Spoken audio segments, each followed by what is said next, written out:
Welcome to How to Be a Humane Leader Without Losing Your Job. We're here to chat about humane leadership in a way that's real and relatable, tackling work-life challenges and offering practical advice to navigate tough decisions. Whether you're leading a team or navigating your own career, we've got you covered. I'm Chris Olerking, a Fortune 100 IT leader, and with me is Roberto Torres, a startup engineering leader. We'll dive into real world stuff, share experiences, and offer guidance on leading with compassion while keeping your career on track. Today, we're going to discuss how to bring up hybrid work when it's been 5 days in the office per week. Boy, Roberto, I'll tell you, this is a hot topic. I'm seeing headlines. Some companies who used to have virtual work are now doing 5 days in the office. Some companies are thinking if they did 5 days in the office, maybe they'll do a little hybrid work. So this is kind of a hot topic, I think. You know, it can be very challenging for the humane leader to answer the employees' questions that they want hybrid work, but sometimes the humane leader has to ask that they want hybrid work, right? Yeah, and it is a trendy topic because we are 5 years away from the pandemic. At that time, either was remotely or hybrid, but everybody was at home. And today, as you mentioned, many companies have said, "Hey, halt! You had to you had to come back," and that means that everybody, along with humiliated, so it is a challenge. Yeah, I think that, you have to, as the humane leader, let's say I'm going to bring it up to my humane vice president, that I think hybrid work is good, or I want to start doing hybrid work and I haven't been. I think the key part of that discussion is to ensure that you're bringing it up in a way that benefits the company. Because, initially, if you're someone who's been with the company 20 years and you want to bring it up, you'll have some really good insights into why it might benefit the company that you do 2 days at home, 3 days in the office, right? Maybe it'll expand your coverage over multiple time zones. I'm living here in Chicago, and so I need to have more meetings with people in Europe or people in Japan, which is very late at night for me in Chicago. I would start a meeting at 10 o'clock. Well, hybrid allows me that flexibility and still have some work-life balance to do that and meet interactively with these people in these other time zones versus if I don't have hybrid work, I'm certainly not going to stay in the office till 10 p.m. for a meeting with Japan, and I've got other things I got to get done for my family. So sorry, I can't meet at 10 p.m. Unless we have a win-win situation. So I think, as a long-term employee's perspective, I'd want to bring those work benefits. And even as a new employee, if I'm asking that question, I should keep in mind what are the benefits that I'm bringing to the company by doing hybrid. Yeah. And one thing that is really important to understand is if you're going to ask for something new that hasn't been before or used to be before, the results are the main factor to be not negotiated, but to be taken aware. So your manager would say, "Oh, so you're going to keep with these results, or you're going to be better." I like it. The hybrid situation might occur if that happens, but if it's the opposite, if it will be maybe the same results, but it could go on a drop down. Maybe it isn't. So people will have to understand that for a manager to authorize a hybrid work, you have to provide, first of all, a planning of what's going on. Everybody is going to be, or are you going to split maybe teams so they will be at the office? But most important, how results won't be affected by this situation. Or will be affected positively. Yes, correct. I Yes, yeah.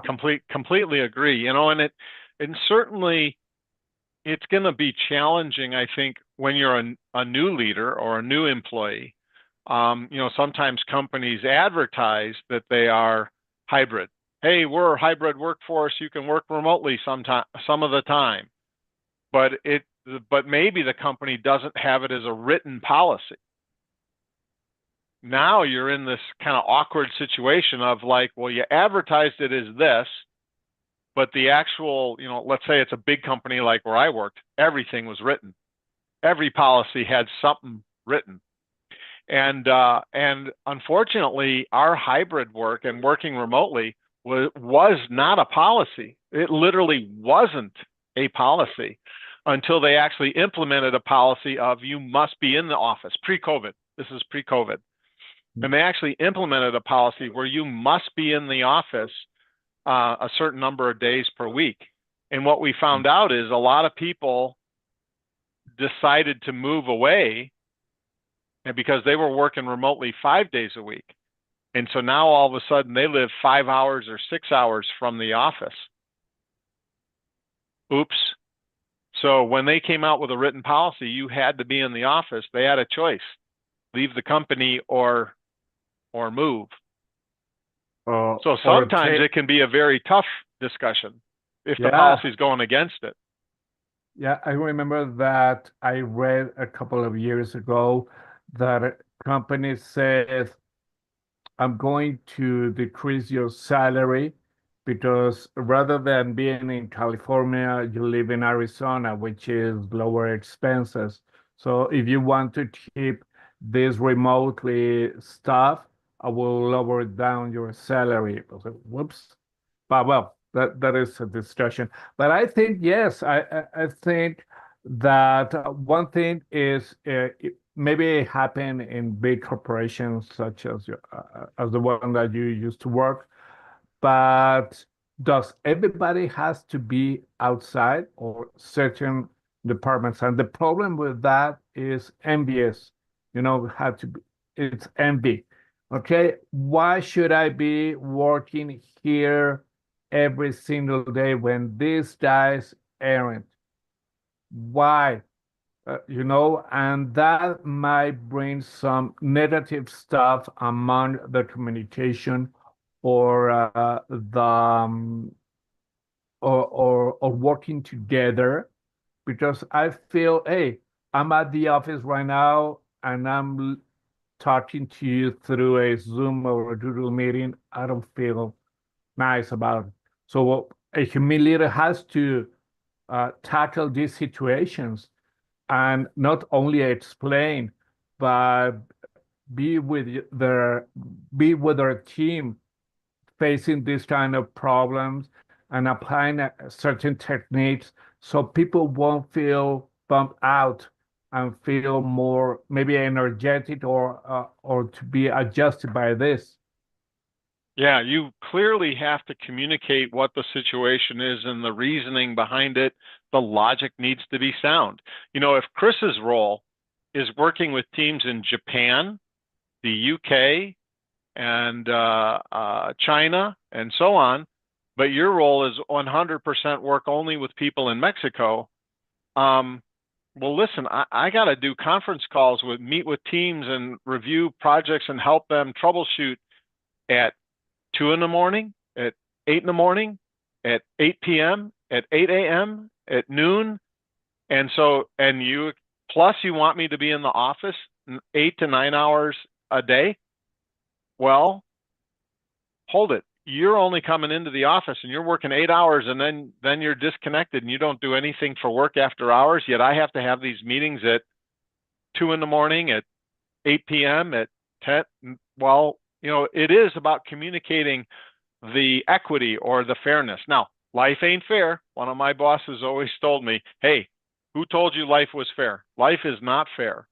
But there needs to be clear communication of like, well, look, if you want to work remotely, Roberto, that's cool. Let's look at expanding your scope so that you can cover some of these meetings that Chris is doing with China that start at 11 p.m. Oh, hold it. You don't want to do that? Oh, well, maybe you'll take some of the calls that are with Germany So you can start the meeting at 5 a.m. Oh, you don't want to do that either? Well, maybe you should stay focused on just the role then that is in your time zone, you know? And so you have to have those kind of tough conversations using facts, Yeah. right? Using facts, because you don't want to, it's not an emotional thing. I hate coming into the office. Well, that's not a good reason to do hybrid work, right? So we want to use facts in those discussions and openly share what's going on, because not everybody's going to know what Chris is working on, and the fact that he's got to do meetings that almost surround the clock and it's hard to schedule sleep. Not everybody's going to know that Chris is going through that. So, somehow you have to get that clearly communicated, so there isn't resentment or there isn't envy of, wow, Chris only has to come into the office 2 or 3 days a week. Sure, that's correct. How often are you meeting with China starting at 11 p.m. for 3 hours? Yeah, indeed. Indeed. And the thing is, when you're working at a company who has, as you mentioned, different time zones, because people are living across different countries, you have to stick, and we could see this example. Companies in India who attend customers in America face that. Maybe, let's say, for instance, in Central Time, we're 10 hours and a half away from India. So if you are, I don't know, maybe 10 a.m. Central Time, it is 8 p.m. and 8:30 p.m. at India. And if you're taking that meeting at in a Friday, these guys, rather than being at a party or resting or whatever, they had to be working. So people must understand the trade-offs of this, and it's important for them to know. And I think, as you mentioned, talking with facts is really important, so people will not only understand but be aware of this situation.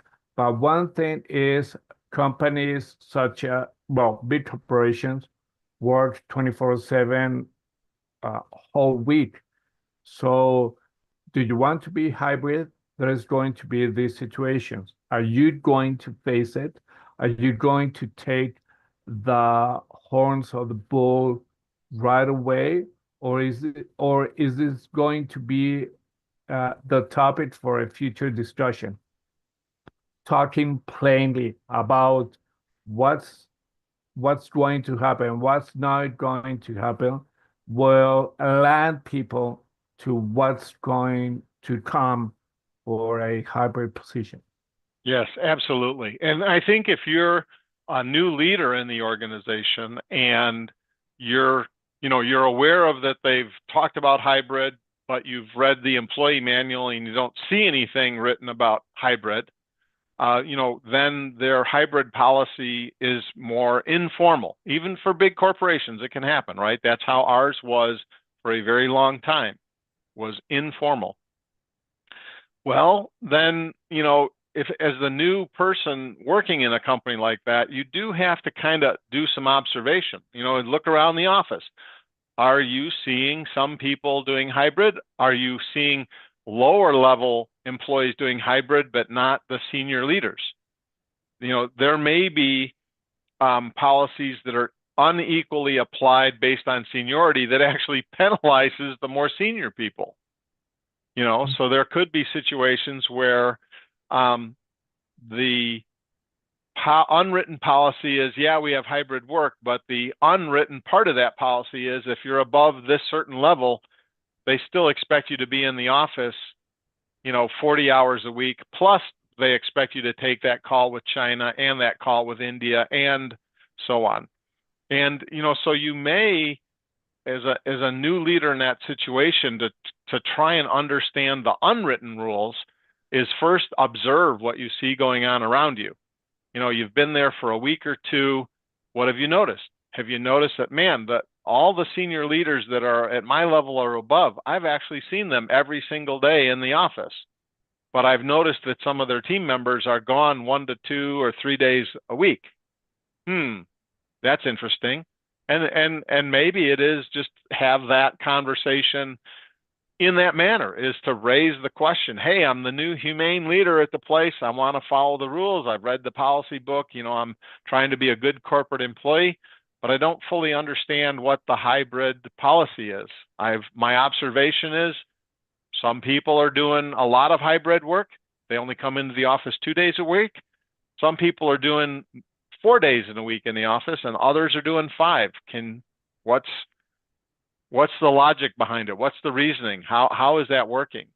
So, in every corporation, big or small, the culture is different. And so you have to kind of feel it out for when is the appropriate time to raise the question, and what's the actual question do you wish to raise? For some corporations, the question is to just ask about the policy. In a different corporation, it might be more about just, can you explain my observations? This is what I've observed. Can you explain the logic to me? So you have to kind of feel it out as a humane leader, what is going on if there is not something explicitly written in the policy, because you don't want to penalize your new team.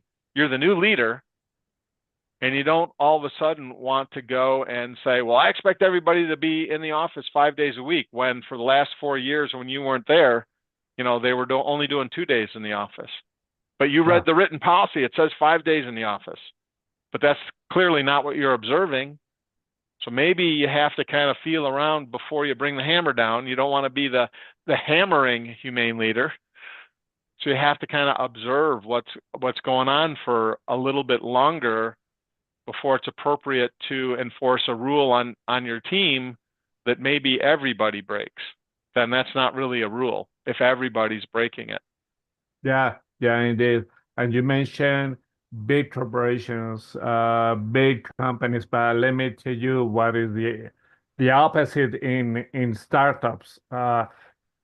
When a startup begins working, usually all the people are within that same office. But what happens when it is expanding? When you have reached a seed investment, a Series A investment, well, you expand to other countries. But in those countries, there won't be an office. Those guys will be working remotely, and you still be working at the office. So people will knock and say, hey, I want to work in a hybrid environment. Well, at least, excuse me. Bless you. Thank you, madam. And well, what do you have to say, and what do you want to be working remotely? Everybody wants to work remotely, but I think working hybrid, when you used to work at the office, it brings that cohesion and brings those ideas to flow much easier, because it is a change. It is a change when you switch from on-site to hybrid, or in this case, remotely like this. You have to go step by step, in order for all the people to understand what is the scope, to understand are the ideas going to flow as easy as before, other results as well, because everybody has in mind that team, which is in another country. And because of that, there are going to be some discussions. With a startup, you could easily communicate, because you can manage to gather in I don't know, at a meeting room and say, people, we're going to be going this way, or I have heard from you that you have some inquiries about when we're going to be hybrid or remotely. Well, I propose that at first we go hybrid. We begin doing maybe 1 day, 2 weeks, 2 days at a week. And with there, we could see if if it sticks, if it's something good for the company. And if it is, we're going to keep it and maybe aiming to be remotely, but we have to go step by step. And that is something that a humane leader has to not only propose, but also manage. And people will feel not only comfortable, they will feel maybe boosted by this proposal. Yes. And now post COVID, most people have been exposed to Zoom meetings or Teams meetings or back when Skype was available. We actually started using those kinds of tools back in 2000, 25 years ago. And we eased into it. So people developed the skills. And I think where a lot of people went wrong with hybrid work is they also didn't realize that you need skills to do hybrid work. Part of it is mastering tools like Teams or Zoom or WebEx or whatever it is that you use for your remote collaboration. You need to prepare to be really good at that. So part of backing up your argument that you want to do hybrid work is demonstrating or ensuring that your team members and yourself have very good collaboration skills with the tools that you use to collaborate when you're remote. And I think pre-COVID, people didn't really realize that.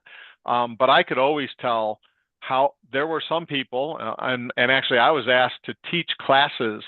We were a big Skype shop before we went to Teams. I was actually asked to teach classes to our corporate employees on the tools because I mastered them and did a really good job of shifting between using the camera, using the display, sharing meeting notes, sharing presentation, and it was almost like being there was what people would comment. Well, if you're really good with the collaboration tools, you erase that barrier between that physical presence. It's always there to a degree, but you can master these tools to be much better at it. And that can be part of your case. If you're trying to justify hybrid work, you could also bring up how good you are at these tools and enable better collaboration with more people across more time zones, and it makes your product, whatever it is you're producing, better, right? Because you can collaborate with more people in real time across different time zones and be more effective. Again, thinking about that positive of benefiting the business. What is it that it's benefiting the business? Keep that as the primary reason. If you go in, even if you come to me and I'm a humane leader and you come to me and you tell me I want to do hybrid work because I hate my commute. I feel for you. I hated commuting. I would never want to do a long commute, but that's not a business justification for me to approve hybrid work, even as a humane leader. It's unfortunate that you live 6 hours from the office. And so you want to live at your beach house and do remote work. Well, that's unfortunate. You need to come into the office, So keep that in mind, whether you're a humane leader or you're the employee. The bottom line is hybrid work is about what benefit does it bring to the business. They're corporations, they're for profit, they're for efficiency. And if you can say, that look, hybrid work's going to bring these benefits that are going to boost productivity, that improve the quality of our product because it's bringing more people together to collaborate. These are all really good reasons to do hybrid work. Long commutes, while I'm sympathetic to long commutes, not a great reason to have hybrid work. Yeah, true. And let me add you something. You mentioned that you trained people on different tools. When pandemic struck, my CEO told me, Roberto, since you used to work at a hybrid and remotely, I want you to train people about the best practices and to avoid the bad ones. So I did a presentation. I talked with everybody, and I recorded a video for the upcoming new employees. But basically, it was no pajamas. You had to be awake. You had to make your own bed, you know, rather than say, "Oh, I wake up, I have a meeting in 2 minutes time." No, that's not productive. You had to do some stuff. And I think that best practices are learned with a written policy, regardless of the size of the company, is going to take away, well, the friction, and is going to take away the bad behaviors of people, and people are going to stick what is supposed to be. Absolutely. So I'd say when I approach my boss for hybrid work, if there isn't a policy, so you've checked and there is no policy, but you're observing that it does occur, I think that still the key points, if you're going to approach your boss about hybrid work and what it ought to be, what are the benefits? How does it benefit the company? How does it benefit your peers and coworkers and the people in your team? And how are you going to measure the success of doing the hybrid work if you're proposing it from scratch? If it's something that does seem to be occurring already, you may be able to just ask a more casual question. So I didn't see anything about hybrid work in the policy book, but I see people doing it. So what's the what's the practical policy of what's going on? But be prepared to discuss the benefits in case your humane leader boss is not a pro hybrid work person, because there are personal opinions on it, right? And in my experience, the older they are, the less likely they are to approve of hybrid work in general. That was my observation. Yeah, I know. So keep that in mind. Indeed. Got it then. Well, I think this was a good episode, and I'll see you next time. Yep, we'll see you in a week. Have a good weekend. You too. Bye bye.